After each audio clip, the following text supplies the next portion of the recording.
thing that I have written down. How many of us have ever had a conflict with timing and patience? Raise your hand.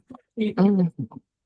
That what you wanted to complete and the time that you want to complete it and the time it actually got completed was in conflict. I think that's all of us. And we've all had seasons and things that we wanted to do at the time that we wanted to do it, but it never got done in that time.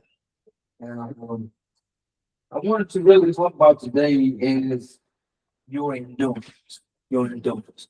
Wanted to bring forth a scripture. I gotta bring through some kind of scripture, but I want to talk about Galatians chapter 6, verse 9. One verse. And it simply says, "Be not weary in your well doing, for in due season you shall reap if you faint not." Let's play it again carefully. Be not weary in your well doing, for in due season you shall reap if you faint not. Now, what does that simply mean? What does that mean? That means there will be seasons in our lives of famine and lack, no matter what you do. Whether it's in real estate, whether it's you trying to do something at home, there'll always be a season of famine and lack. But our job is to not get stuck in with, Yeah. not get drowned in our doubt. Because it's easy to get stuck in somewhere where we feel like I can't move. I can't do this. I'm drowning in my doubts, and there's no way I can do it. As long as you think like that, yeah, you're gonna stay like that. But it says, do not get weary in your well doing. That means while I'm still working, I can't get stuck. Same thing. Instead of getting weary, we got to continue working, continue evolving, and continue grinding. Even though it looks like it's not working, we got to keep working. Even though it looks like we're not progressing, we got to keep putting in the work. Even though it seems like I'm not doing it, I'm not getting closer, I'm not getting further, keep putting in the work. Because eventually, what you put in the work gonna manifest. Yeah. Watch this. Every day won't be fun. How many can testify to that? Yeah. Every day won't be fun. It won't feel good. You're gonna get tired and exhausted in the process, but we got to keep on pushing. We got to keep on pressing. And this is what Paul said. He says, "I press towards the mark of the prize of the high call." I continue to press towards my mark. Whatever I have set, I'm continuing to press for it. No matter how long it takes, I got to keep working. No matter what comes in my way, I got to keep working.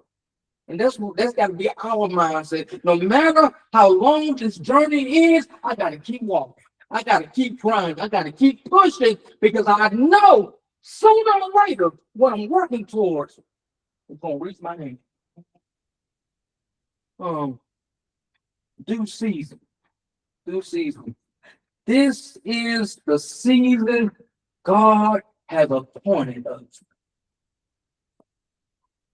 That's good news. This is the season that God has appointed us. It is not a hope. It's not wishful thinking. This is a season God has appointed us. God says, "For I know the plans I have for you. Plans to prosper you, not to harm you. Plans to give you a hope and a future." This is simply a promise. So when you're going through your seasons of lack and famine, remember the promise God gave you. I got a plan for you. Just because it didn't work right now, remember, I still got a plan for you.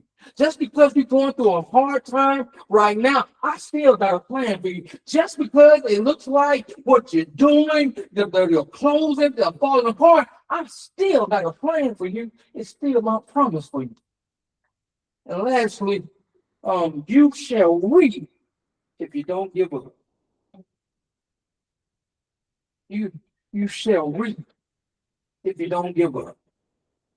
All that you're doing, all that you have planned, everything that you're working towards, if you do not give up, it shall come to pass. If you don't fall in the cracks, if you don't let your mind overtake your will, whatever you have in front of you, it will come to pass. I can tell you from experience, in this business, I probably tried to quit 3 or 4 times. Yeah. I'm not even gonna lie, I tried to quit. I wanted to quit. I talked to Sharon, I talked to our team leader before her. I'm like, I'm done. But what God had already planned for me wouldn't let me quit. Because the bigger scope of his plan was bigger than my little plan. And so I decided, no matter what I face, I got to keep going. I got to keep grinding. I got to keep calling. I got to keep doing my lead gen. I got to keep following up. I just got to keep doing it because all I need is one. All I need is one to say yes. All I need one to say you can come over and do your presentation. All I need is one. Don't quit. Because right on the other end of the storm is your success. If you learn how to wait on your promise due season, you shall reap if you learn how to not give it. Thank you.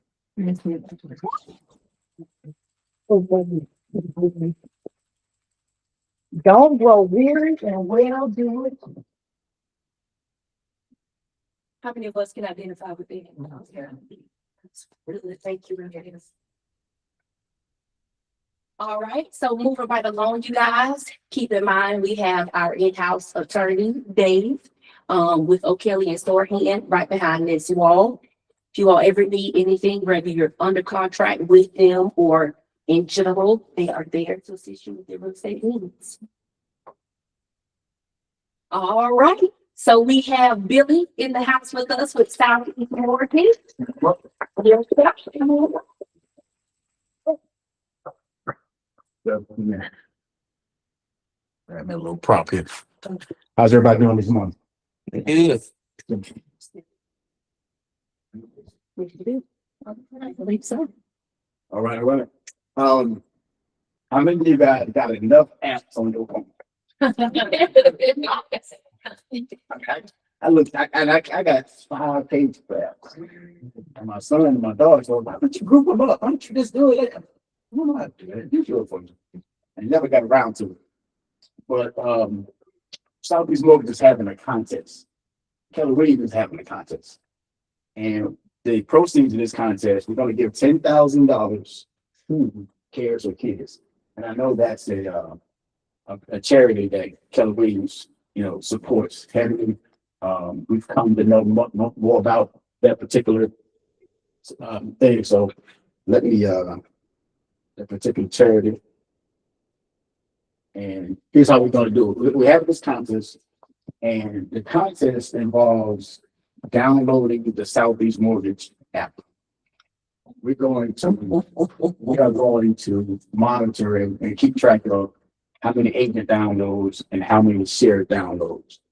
And I was in the meeting when all this came out, and I was telling the guys as they were talking about this, I'm like, they just don't care about our app. What do they care about our app? Like, let's find another way to give this money away, because it just felt so self-serving to me. And then one of our executive presidents, JD, said, hey, this is a point. He said, this is, we have to tell them and show them what the benefit of this app is all about. And not for us. I mean, it's for them. And now it began to make sense, because see, when this partnership was all set up and settled, what we promised the higher ups was that we'd be ready to close within 10 days. We have a 10-day process set up. It's a 10 business day process set up to when we submit an application, we're gonna get clear close in 10 days. Oh, wow. That's actually 2 weeks. Yeah. And I said to myself and out loud, what are y'all thinking? Like that just never happens. I mean, it's a great idea and we can pull it off every now and then and all that kind of stuff. But in my history, I'm just like this. Yeah, we can do that. Of course we can. What kind of promise did that make? I mean, it's almost an irresponsible promise. But we made it and we hold it to it.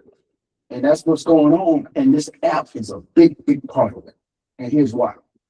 When your customers fill out this application and when they're filling it out, it begins to develop a list of tasks that they're going to need based on their answers to the application. So it's going to ask them for their pay stubs if they need them. They're going to ask them for their tax transcripts and bank statements and all this kind of stuff. And it also has these links to where they can go straight to their bank and pull the bank statements. People hadn't got comfortable with that yet. A lot of people opt not to do that. They'd rather do their own bank statements. So, but it allows them to do that. It goes right to the IRS and pulls their tax returns if they allow them to do it. But the part that I like the most is that when those bank statements and the pay stubs come in, the AI underwriter calculates the income and clears the income condition. Now, the income calculation is usually the biggest part of whether a deal goes great and when it doesn't go great. So I can tell at pre-approval that these applicants are already, my income issue has already been handled and it's done at pre-approval. It's almost as if I am pre-underwriting every single deal because my income's handled. And the benefit to you guys is, number one, we have the quick closes, and secondly, it keeps you up to speed as to what's going on with the customer. Are they sending in documents? Were they clear and closed? When the pre-approval letter comes out, you get a copy of that. All that stuff is showing up if you monitor the app. So this is I have not seen this yet, but let's give it a shot. This is because what I got a different process than how I put it. I mean, I like to talk to my customers. I still like to talk to them, and that's just one thing for me. So whenever, if you guys have ever given me a lead before, I'll set up your own profile and I'll attach you to the customer. So I like to do this part. I like to do this part on y'all behalf. I'm one of those cats that go to Kroger and go into line. I don't sell checkout. I don't work with Kroger. I don't like to do that. I go to the people, let them do it. So I feel like everybody feels the way I feel. So I don't want to trying to figure out how do I get my picture in this? How do I do all that? Because y'all are my customers, as far as I'm concerned. So I like to do this, but it is a way to show you how to do it. And so it's a right way and a wrong way, and I'll get this information out to you. But the wrong way is not even the wrong way, it's just not the preferred way. No matter how you get it set up. Number one, you're gonna have access to sending your customers an app that allows them to be pre-approved anytime they're ready. And secondly, you keep in contact with this. And what happens after closing is that everybody knows when you are buying a house and when you close, that's just the topic. Everybody want to know, hey, did you close? They come to the housewarming, they come to all these things, and everybody knows somebody who hadn't bought a house yet. And the customers are encouraged through our AI contacts to share the app with somebody they know. And when they share that app, unbeknownst to you guys, that's you're attached to it. You're gonna get a notification that says such and such just shared the app. Why don't you follow up? And I'll get that same notice. So the promise is that this can be exponential as your customers share these apps on and on. You're still connected to that customer. So it almost creates a download effect if we do it right. Yes, ma'am. Is that to the one they're passing along your information? You get that client information? Okay. Yes. Yeah. So you can, have a part of your follow-up. Hey, I enjoyed the transaction. And by the way, if you know anybody looking to buy a real estate, feel free to share the app if you want. If they're ready to qualify, or share with their phone number or what have you. But they can do it either way. And you will stay connected to that customer and anybody that they refer. So to me, that's the biggest benefit. Yes, ma'am. So we have to have a lead in order to have that generated. No. No, you can do it automatically. Yeah, no. Okay. Yeah. So you can get, when you get 1 point, you just download the app and get it all set up. There's all kinds of tools on there. I mean, it really is a good app. But the most important feature of it, as far as I'm concerned, is sharing it with your customers and, getting them to start the pre-approval process. We'll see here. For help, contact us. Well, no, I'm talking. So just to get more about the contest. So it's a 3-month contest, March, April, and May. And every single month they're going to tally the downloads. And when you as an agent download it without a customer, you're gonna get 1 point. But if you invite a customer to download the app and do an application, you get 2 points. And then it's going to tally all those points. And it's going to be amongst all 12 to 15 market centers. I think it's 12 right now. I think it's going to 14. But first prize is going to be $1,000 donation. Second prize, $700 donation. And then the third prize is going to be a $300 donation. And that amount is going to increase as we go through April and May. So the total is $10,000. I like the win, pretty competitive. So I'll be, contacting you guys and whatever I can do to help out, I'll be happy to do it. Is the $10,000 going to be spread between the market centers, or is it for each market center who wins? Yeah, well, it's going to be, so in March, we're going to give out $1,000 to the first prize. Okay. So that first prize market center is going to get that $1,000 donation. Okay. So if the market center, if one market, $10,000, yeah, it's a total of $10,000, and no one market center can get the whole 10. Got it. So That was my first, second, and third. Yeah, as we go. Any questions, guys? All right, thank you so much. All right. Thank you so much, Billy. That's the real question. Has everybody downloaded the app already? Everybody scan this QR code right here. Pull out the phone, scan this QR code.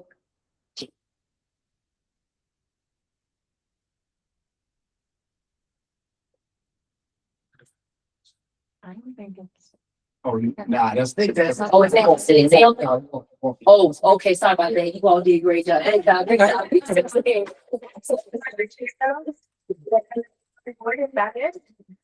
We'll get that out to you. Oh, okay. So it's better. It should be on Southeast Mortgage Go. Is Thank it you. right there in the board now? The QR code? Behind you. This, Oh, Got it. is this work? Just look up, so. yeah. I sent the right one. That's not a bunch of reasons. Interesting. That's a direct link.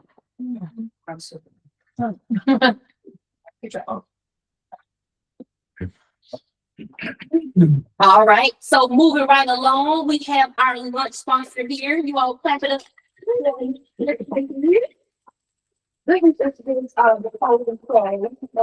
the owner of Pros and Pros, so Brittany, it is your time to come on up and tell us a little bit about you. Hi, everyone. Good to see you. That's like we do transaction coordination and listing management for our clients. We have a couple of different packages depending on what you need help with in your business. We also just launched a new buyer concierge package this year. So is touch points post-closing a pain point in your transactions? Once you close, it's for buyers only. We will send 4 handwritten note cards from 1 week post-close, 30 days post-close, 6 months, and 12 months. The agents will not know, the clients will not know that it's not coming from their agent. We're writing them, we're mailing them. They are very well written. I have some videos on my social media that showcase what they all look like. And I meant to bring them today and I forgot. So my apologies, but there is a wax seal on the back. It will be the agent's initial. So everything will look like it's coming from you. So if that is something that you do not have in your business or it's not consistent, our goal is to help you guys maintain your client base. Our business, my business, it's referral based. It's our sphere of influence. So if we can help you keep in touch with your past clients. That is what we are here for. So that's something new. It's $75 per package per closing. So that will just be added on to the contract to close fee. And yeah, does anyone have any questions? All right, thank you for your. So finally, of us in here has a transaction coordinator. Raise your hands. Man, tell me a little bit about your transaction coordinator and how it has helped your business. Oh gosh, we live and die by RTC. For a while, I was kind of trying to do it because I'm the director of operations. I was kind of like trying to do that all at the same time. We had kind of mess up with our last one and we had switched, but so in between, I was trying to do it myself, and I legitimately think I lost us 2 closings. Like we had them under contract, but I didn't do a good enough job with my checklist. I wasn't following up with our agent in time or with the lender in time or like whatever, and we just kind of fell apart a week before the closing table. We had 2 of those back to back, and that was crushing. And we got a really good TC. We love her. She is a part of our team now. We do everything with her, all of our listings, all of our buyers. And we had one fall apart and she fixed it. Like she stayed on the lender. She got everything pre-approved. She like just was incredible. And just where we had gaps, she just like absolutely fills them. We love her. I agree 1000%. So I've incorporated a TC into my business as well. And interestingly enough, the TC being there allows you to go out and do your 20%. Right? They handle everything. Well, not everything, but the paperwork for you. And so that's what I love about having a transaction coordinator. Now you don't have to worry about trying to do the paperwork and lead generate. Right? You can focus on your 20%. So reach out to Brittany when you all are ready. You scroll down so we can see that directly. It does not scroll down Here. on his presentation, but she has some for you. Yeah. So All right. The moment we've been waiting for, you all clap it up for Harper.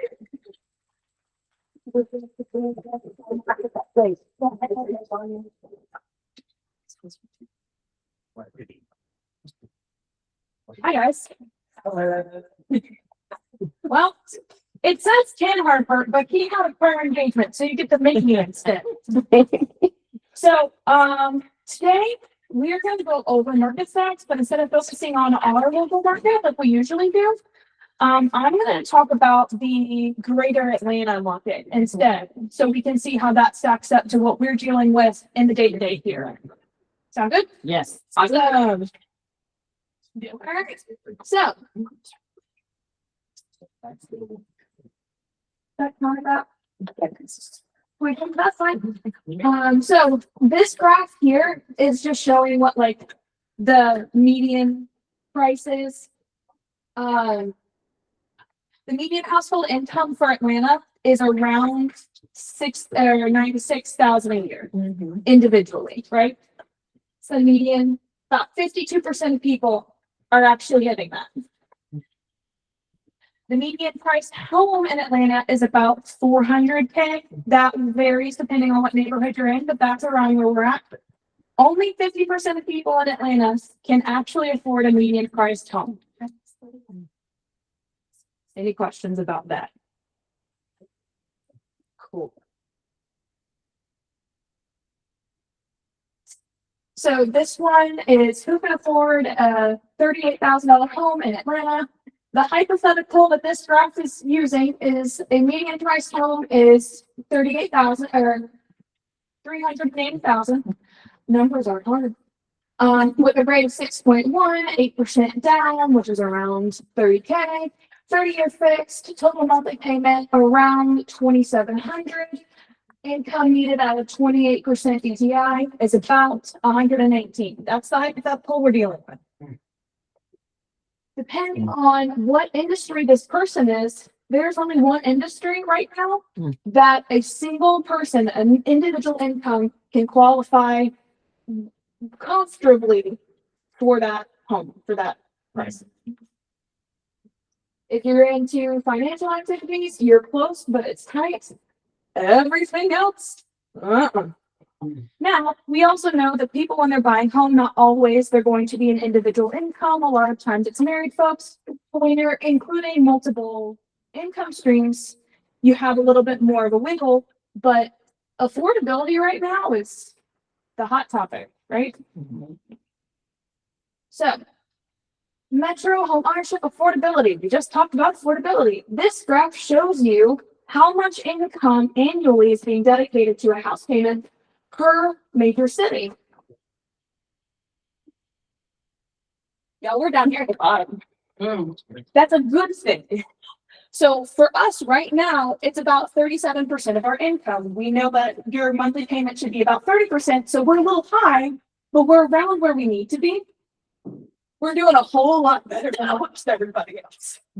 So, I mean, Nashville, San Antonio, Tampa, you get up in the top, Los Angeles, Miami, New York, we're not surprised by any of those. But when people are talking about like, oh, it's too expensive, I can't afford it, maybe they can't afford it, but if they're talking about affordability, in Atlanta, their chances are a lot better than in other places, right?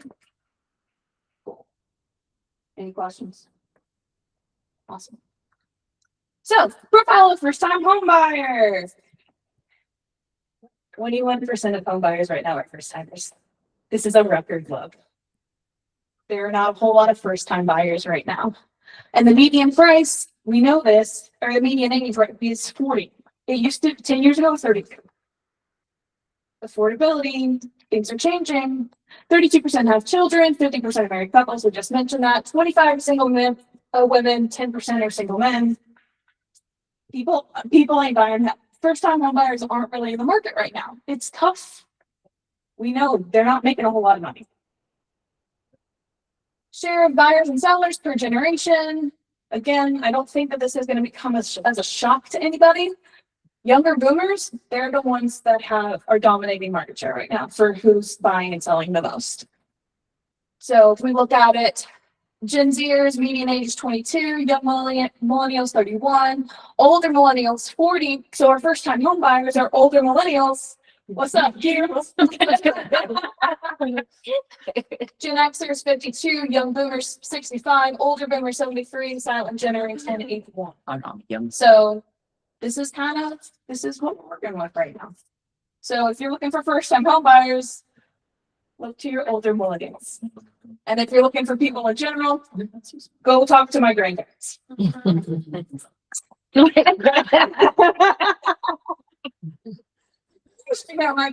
grandparents are older boomers. So it's gonna be funny. It's not. All right. So rate drops versus rate buy downs. This is where I really like it because it's dealing with builders, and that's kind of what we do. So public builders are already buying down rates at scale. 64% of all new homes sold by large public builders use a permanent rate buy down versus just 13% for smaller builders. So these are going to be your Lennars, your DR Hortons, your DRBs of the world. Yeah. The average buy down is 1.3% percentage points, meaning buyers are already getting an artificially low rate baked into the deal. We know this if you're looking right down the street, let's say, for example, direct residential, they're in here all the time. They're offering rate buy downs. They're offering rates as low as 4.99%. Well, we're hovering right around 6.1 to 5.9, Billy. Is that right? That's right. Cool. So if market rates drop, the buy down cost shrinks, but so does the competitive advantage. Every builder's low rate offer becomes less differentiated. They're doing this right now because they're trying to be competitive. But if rates drop, they're not going to give a better deal.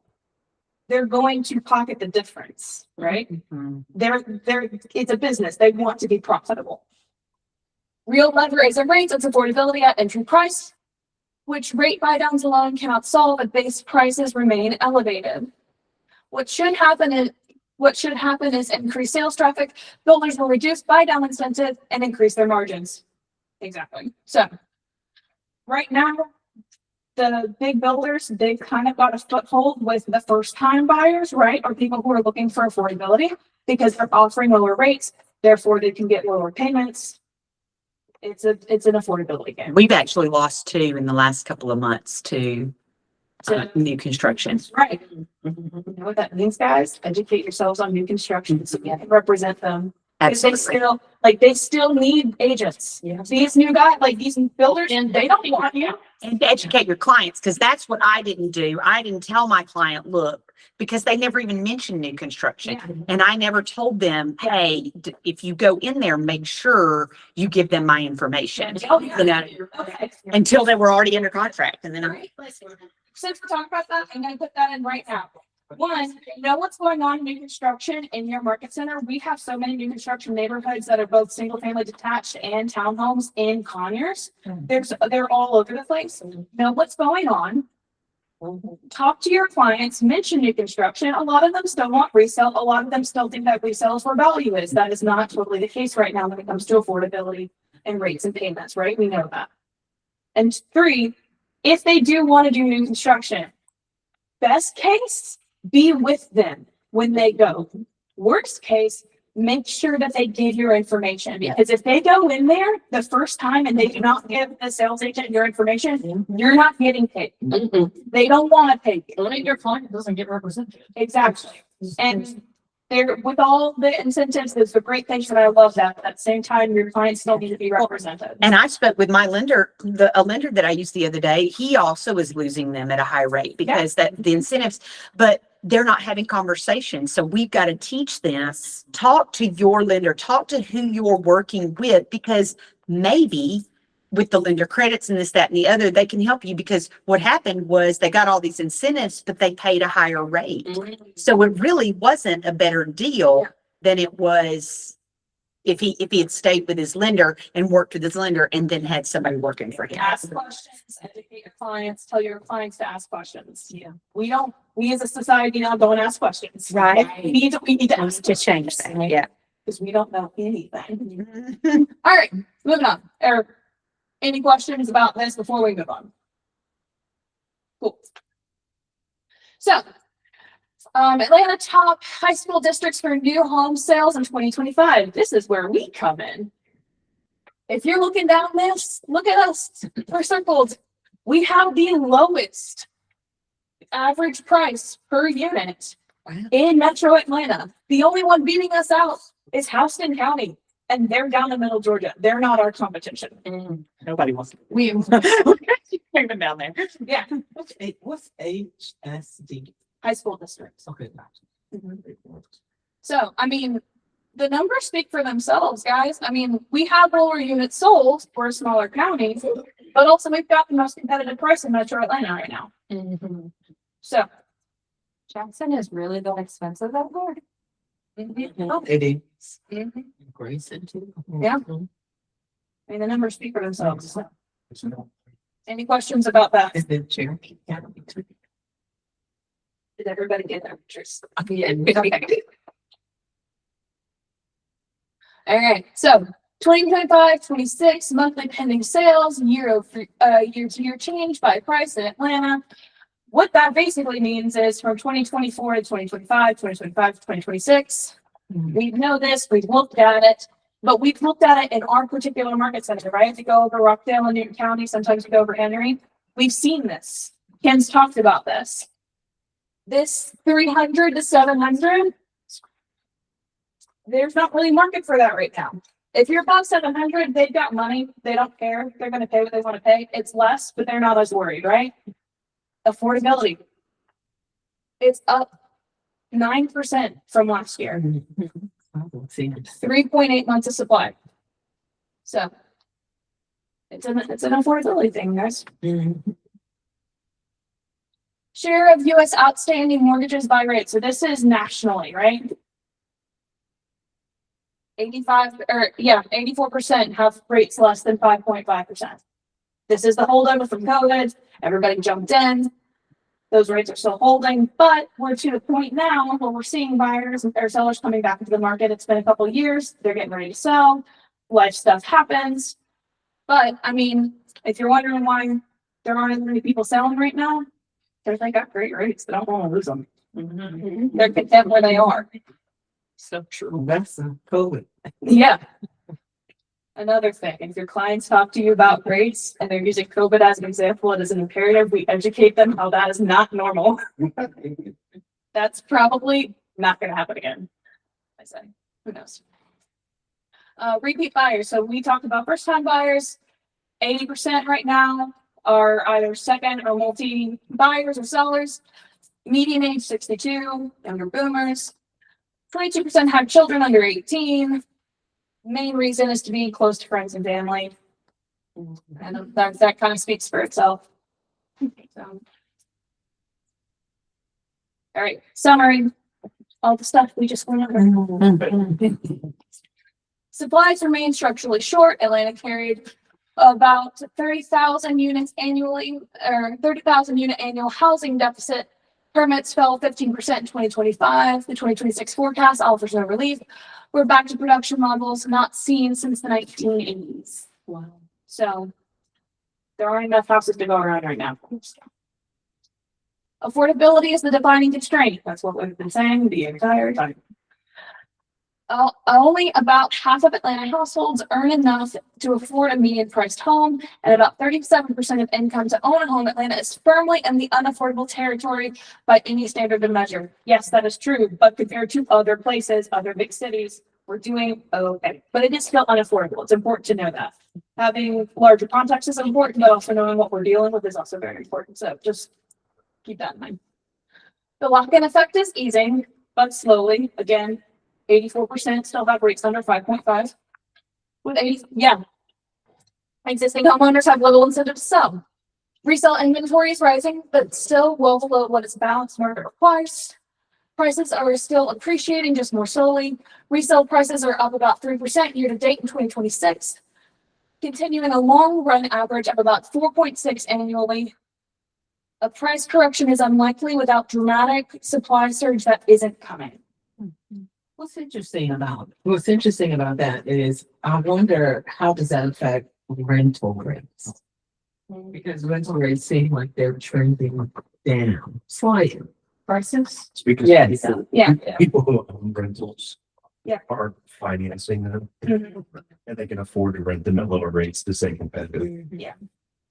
So, and then on the other side of that, you've got a whole bunch of renters. So I'm the younger Gen Z, hello, or older Gen Z. We feel stuck. All younger millennials, we feel stuck. We don't feel like we have the education, the money, whatever it takes to get into owning a home. So again, that comes down to education. Please educate your folks. Yeah, well, we have somebody right now who wants to buy in a certain neighborhood, Mhm. in a certain school. They want their daughters to not have to change schools. So they want to buy in the school district. Mhm. And they're renting right now Mhm. a decent house Yeah. for just under $2,000 a month. And if they were to buy that same house. It would cost them $2,500 or more a month, and they'd have to take care of everything. So right now they want to buy, but they know it's not really wise to buy. So And that's a lot of reason why we see that median first time home buyer age going up. A lot of us were just used to renting, or sometimes we think maybe it is actually, or we think it is more beneficial to Mhm. continue renting. So be patient with your folks, educate them. And that doesn't matter if they're first time, second, third, retiree, had a baby, doesn't matter. But then it gets changed also. I'm thinking change your target as far as who you can target an investor that would say buy the home and at a lower interest rate and then be able to. I mean, that is your prerogative. Well, I understand that, but I'm just looking at the Yeah. information that you.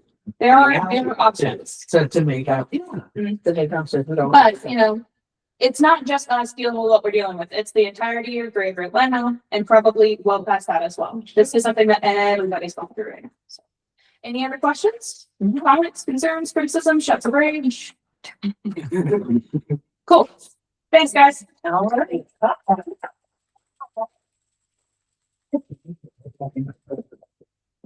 So for some of our older agents, maybe who've been in the industry a little bit longer, like Dwayne or Cindy, how would we be educating our clients about what's going on with the rate? Like, how would you all approach this when you are listing a home? Where do you want to list that home? Well, first back to the buyers on the, I think you need to educate your buyers on the little bit of sacrifice now, the big benefit later. The ones that think it's easier to just keep renting right now, you're setting your money on fire, because you're gonna be behind in line.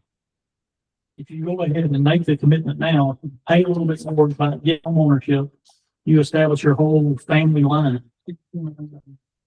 So get out of that rental rent for it. They can afford a few more dollars. Yeah. Have they called the lenders? Do they know what they can afford? Usually they assume they can. Right. Or the couple doesn't think they can afford the 5-bedroom home that they want, which they don't necessarily need, and you have to educate them on that difference too. And I think approaching the seller, I would also bring about the issue of possibly saying, hey, buyers these days can't afford that 200,000 price gauge that you paid. So let's consider that as well in your pocket money. I know that's a hard conversation, but being realistic, more realistic for affordability for buyers. So then that way you do get the quick sale and not just sit on the. You can get it priced right, right? Yeah. Be more realistic as an agent. Compassionate. Compassionate. Yeah, I just think so. Yes, it is a smart thing to do to buy, looking at the projection. However, if I am talking to a person, and I know it's individually, but I just don't think putting a customer in a position where they are struggling. Yeah. You know. But are they strained? Or Yeah. are they not considering their habits? A lot of us have bad habits. That I was gonna say, now, I've never seen a situation that I felt like if the lender said, oh no, you could do this and you could get this, like, I don't think it's up to us to make that decision. We just introduce them to a lender and let them see. We're not trying to force anybody to buy a house, but I know that, like, it's changed people's lives. Buying a home would change your mindset. It'll change the way you do things, and it can change your life. And if you're not supposed to buy a house, they won't get qualified for a house anyway. So I think educating them to know that it's a possibility is a good thing. Did you want to weigh in on that, Bill? No, I think I like what Cindy just said, because it's more of their mindset when it comes right down to it. I mean, I talked to my daughter last night. She came home from college. Came home with the most beautiful nails I ever seen. It was $180. No. And I'm like, what are we doing? I mean, and so I'm saying that if we're paying, they're not just paying. I mean, that's what it costs. Right. And all of a sudden, I can afford that. People can afford what they want to. And, I don't compare what I'm paying for rent to what I'm paying for a mortgage. I may compare what I'm paying for rent plus what I'm saving to my mortgage payment, because that mortgage does have a savings component that nobody talks about, and the investment component of that really counts. So it costs like sometimes people got $200 a month, my pay period going toward their 401k. So that kind of thing, maybe it's just an investment. You come down to 1% and make up the $112 that we're talking about. So it's all the mindset. It starts with that budget. Yeah, it starts with their budget. All right, let's move along. All right, so what's happening at KW? Welcome to all the new.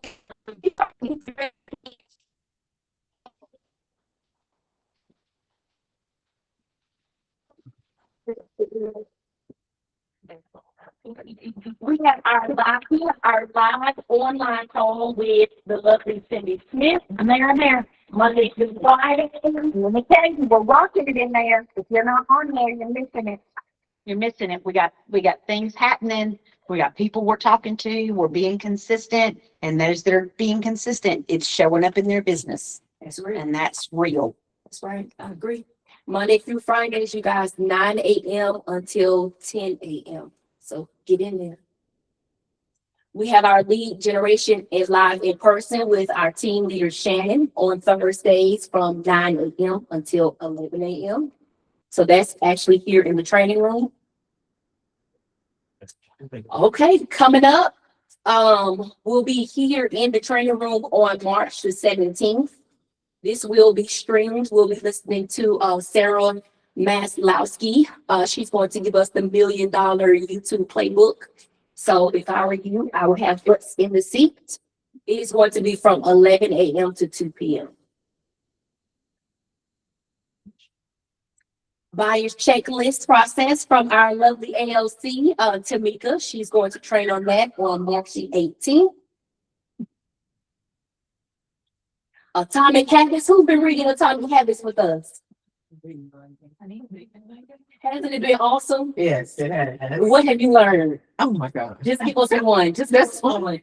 One habit is just to increase, what's the term? Increase 1% in one area of your life. And that 1% is just planning your day the next day. So that when you get up, you know who to call. Yes. Anybody else? Who else is reading with us? Yeah, one thing that I've identified is that you should identify the habits that you are automatically doing so that you know when it's coming, so you know the different cues that means that habit's about to start, and then you can attack the behavior and change the behavior or make it more complicated for that behavior to occur. There are different ways to go about it, and it all talks about it in the book. Love that. So we read 2 chapters and then we come in and discuss it on Fridays from 12 p.m. to 1 p.m. And it's also streamed online as well. So if you all have the book, get the book. It has been great. It is life changing. It's definitely top 5 for me. I want to say something about the book. I haven't been able to attend the class because I'm in school at that time, but I have been reading the book. Actually, before I even got the physical book, if you can't get the physical book, the audiobook is on YouTube. So I started first listening to the audiobook, not knowing my oldest daughter had to do it. And so I'm telling her about it. It's like, oh, this book is awesome. Like it really is mind blowing, and it's opening up a lot of, and it's even, making me realize certain habits that I have at home concerning my children. So I've been implementing those things that the book is talking about, different habits, positive habits and negative habits in their lives as well. But if you don't have a physical book or you can't get to the physical book, it's on YouTube as well, the audio book. So I listen to it while I'm doing things around the house. Sometimes when I can't just open it up and read that certain chapter. So yeah, it's on YouTube. And she told me that she's like, my audio book is on YouTube. And then she's like, I got that book. It's like, really? Yeah. So yeah. All right. So we have thank you very much. We have Quentin. He's going to be teaching working with investor clients. So that's exciting. Yes. Quentin, did you have anything you want to add? Yes, so it's going to be a series. This is just going to be the intro level. This is going to be more about how us as agents can service investor clients as well as you becoming an investor, because you'll learn sort of the vernacular that they use, what is important to them, how you can actually give them pieces of value. We're not going to so much go into how to prospect for them, because the idea is that we will become them eventually. So if you have them in your life, somebody who is an investor, this will be a good class for y'all to like, hey, look, I'm an investor agent and this is how I can help you. Let me ask you a question. Would you recommend they get the MREI? I would recommend that you get it regardless of this class. Okay. You don't need it for this class. Our MREI is more so for you to become the investor. So yes, I'm gonna definitely say yes to that. All right. That's the millionaire real estate investor. Okay, so we're gonna have our lead gen boot camp with Shannon on tomorrow. Y'all get excited. Get excited. That's gonna be a really good. What I love about lead gen boot camp is you get to see Shannon transform to TL, and then she comes in like a soldier. And literally, did y'all have something over there? Okay. Yeah. The lead gen is very important for y'all to come to, because we as agents, that's our second business. We service our clients, but how do we get the clients? Lead gen is very important. So you guys come, y'all have the opportunity. Correction, lead gen is your first business. There you go. This business is lead gen. If you're not lead genning, you're going out of business. You don't have a business, you guys. And so you come in, we'll have stations set up. And during that time, we'll have you probably at like a for for sale by owner station. We'll have a social media station set up and an expire station set up. Certain number of people will be sitting at each station. You'll do what you needed to do, that activity at that time, and then we'll rotate. Shanika, you've been to one of the boot camps, right? You attended almost all the boot camps. Yeah, I attend and I always walk away with it. Isn't that where you got your first? Oh, yeah, yeah. Well, the one that I'm closing on this with, I got it at boot camp. At Yeah, boot camp. yeah. So come, you guys. I always walk away with a lead or a contract. Yeah, every time. All righty, you all. So we are having the relaunch party for PC, our productivity agent. It's going to be this Friday from 12 p.m. until 3 p.m. I am excited about our relaunch for productivity coaching because I believe that every agent needs a coach.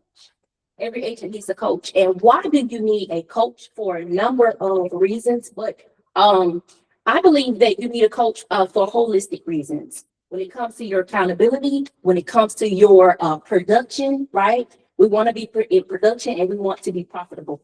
So we're going to relaunch the productivity program on this Friday, Shannon and I, and those who attend sign up and we'll be at Donatello's.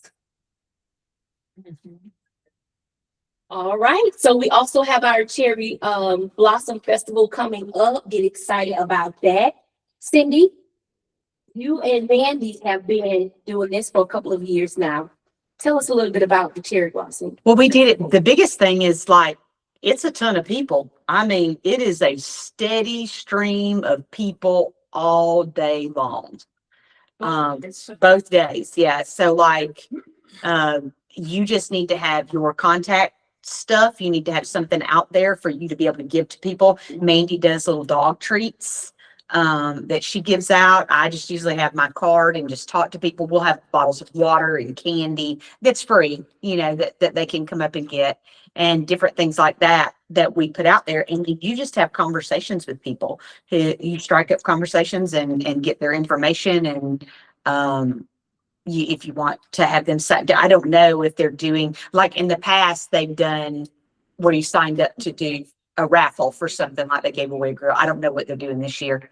But you can have that as well. You could sign up for a free consultation, you know, a free marketing analysis. Like you can have people sign up for all kinds of things to grab their information. You need to bring your own tent.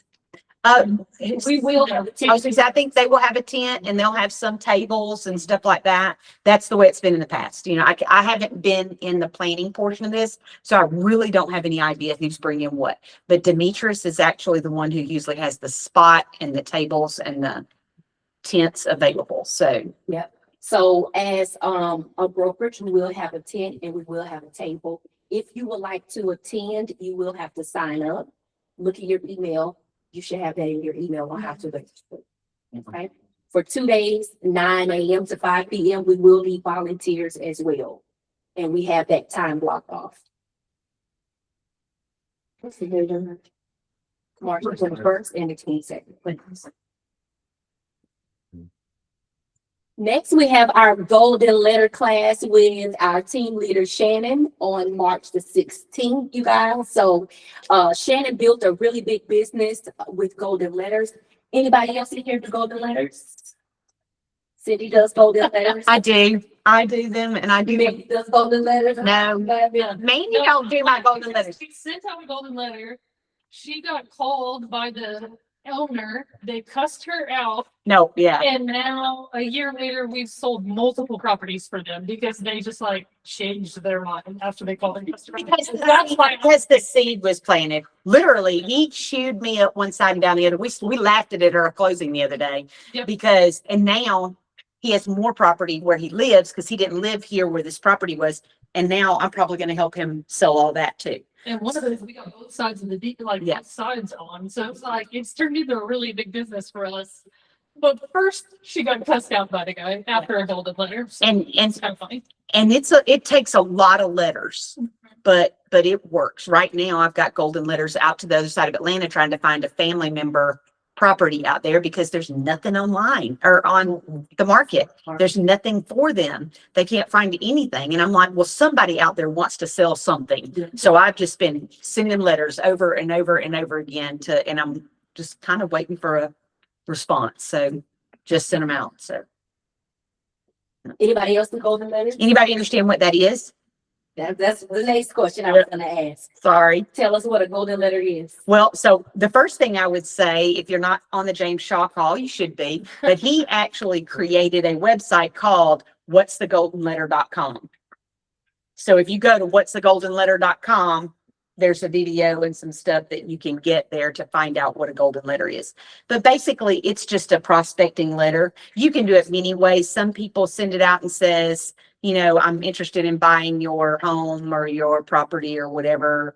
If you have any desire, please call me. Mine are more specific. Right now, I send them out like I have a family and I'm not lying. I really do have someone looking for exactly this in exactly this place. If you're interested, please, can we just have a conversation? No obligation, you know, but then I've also, you can send out letters to pre-foreclosures. And it's really all about the follow-up.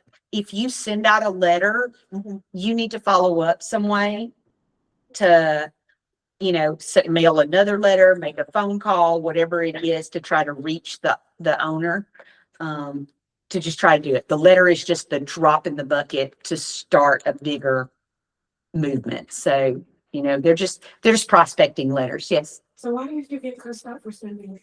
Because he wasn't selling his house to nobody. He wasn't selling his property to nobody. He was going to keep that property. And if, you know, if they want to give me $1 million, I'll sell it. I mean, he was so mad. He was so mad at me because he thought he didn't want to sell his property. But when I told him I was selling their property next door for $90,000, $125,000, he went, And literally 2 weeks later, he called me and he said, would you like to meet me and my wife out at the property to walk the property? And yeah, we had it on the market, a week after that, like. And we sold multiple. It's just planting a seed. Maybe they don't want to sell right now, but they might later. And I've had several who called me back. Some I tried to help, some weren't willing to let it go for less than $1 million. You know, they're $50,000. So I do get callbacks. Callbacks. Some are nice, some are not. So it's no different than calling expireds and for sale by owners. Okay, thank you. Thank you, Cindy. All right, so I'll be teaching your unique value proposition on March the 19th. What is going to set you apart as an agent? What will make you want to do business with Crystal versus doing business with Shanika? And what sets you apart? So we'll be creating your unique value proposition. We have how to write and winning offer with Brianna Lee back there on March the 25th from 12 p.m. to 2 p.m. So that's going to be exciting. Bree, did you want to speak on that a little bit? Yeah, so it's not how to write an offer, it's how to write a winning offer. So I just want to preface that. So, I mean, if you need this, I think it's very important to know what forms you need and why, and how to fill them out correctly, because we really do need to be the professionals in these forms so you can represent your buyer at the full capacity that they deserve. Just how to structure the offer, you know, with strategy too, because I have a whole system around that. What to ask your lender before you submit, how to communicate with other listing agent, how to get everything signed, and all the things with an offer, it's there. Okay, you all, that is it. Thank you all so much for coming. Most of the time I come in these rooms, I know everybody in here. I'm skidding where I don't. So my name is Dwayne Sales. I'm primarily a developer. I am an agent. I have a team, but I mostly do development. If y'all have land deals, bring them to me. I'm happy to. If they don't fit my portfolio where I can't buy them from you, I can definitely help you get them sold. So I'm mostly land guys. So it's sales. It's easy to Google. SELLS is my last name. Is it going to reach you by email or sale? Either. All right. You want to be website that info or one? 770-314-0104. All right, you all, that is it. Lunch is outside. Thank you all so much and have a productive week.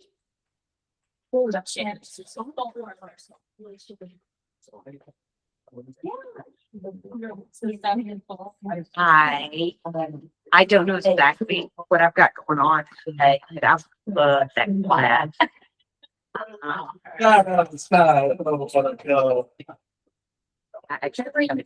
I'll also have printouts. I mean, that's.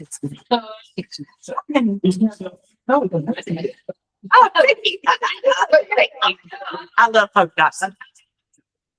I'm sure I tell the. Oh my gosh.